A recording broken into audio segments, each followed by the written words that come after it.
Colonel Karen Church. I'm a registered nurse by trade. I've been serving with the Air Force for about 25 years now. Currently, I'm stationed at MacDill as the chief nurse. My name is Vi Berger. I am the spouse of Colonel Karen Church, and we have been together since 1991. We've been together for 25 years. We met in Albuquerque. We were both working at the Veterans Hospital there, which was a great opportunity.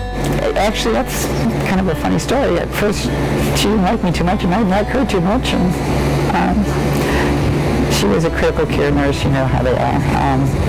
And I was the floor nurse. So we had a little bit of a tough time there at the beginning, but she just has an overwhelmingly wonderful passion for life. Again, it was kind of a feeling of deception because I had to, again, living on the core values, which are very important to me and why I chose to serve in the Air Force, and yet I couldn't even acknowledge who I was in part of my life. There are instances when I either had to make a choice, which was never good, to be able to choose between one or the other. When I was deployed, it was my sister taking care of things, or when we PCS, it was my sister taking care of things. And it just made it very, very difficult to be able to do that. It really does, and I'm sure I'm not the only one who's experienced that. I think the hardest part is not being able to share completely in your partner's life. You want to be supportive, and you want to show people that they're supportive and that they're not standing alone, but you can't do that. We couldn't do that until a couple of years ago anyway.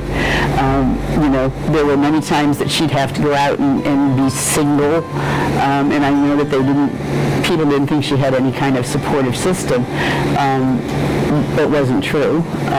On the reverse side, when she was gone, I think the worst time I ever had was when she was in Afghanistan and under fire a couple of times.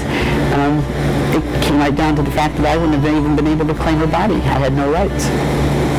And so that's really been the challenges we've come along. Is she was kind of that non-entity for a long time. Then she became the sister that was traveling the world as I was, and those kind of things, but really had none of the rights or benefits that were there. So when we were able to legally get married and actually have some of those benefits and the rights, then I was actually proudly able to say, this is my spouse. And so I make sure that people understand that that's my relationship and that's where we are.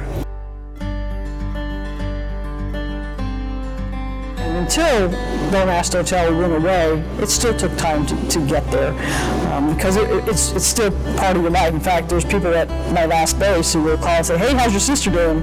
And so I just leave the story the way it is because there was no need in trying to undo that. But fortunately, I had a boss. I had the one who threatened me, but I also had several bosses who knew and accepted Vi very openly, which was very nice to be able to do that. So the transition, now that we are legal, we went through, we got married a couple of years ago, all of that, it's very new and it's very different because it's like, I don't know what those dependent benefits look like because I've never had to ask those questions before.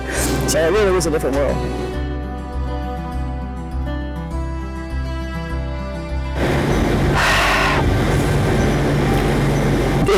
Good question. That's a very good question. Just my love for her, and how I felt for her, and how proud I was of what she was and what she has accomplished.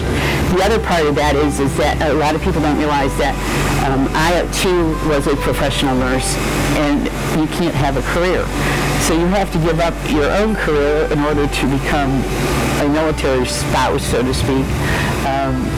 And you don't have any support for that either. So it's been really a rough road. It's just the fact that we knew that it would come to an end eventually. And you just you stick things out, whether it's good or bad. My biggest regret probably over the last 23 years prior to this was I had to make that choice, and I shortchanged a lot of things. And I would go on deployments and I would go different places, and I pretty much had to ignore the fact that I had a spouse sitting at home who was taking care of the house, watching the dogs, making sure everything was safe, yet to a lot of people she didn't even exist. So now that we have that opportunity to serve openly, be respectful, treat people how you want to be treated, and be proud of who you are.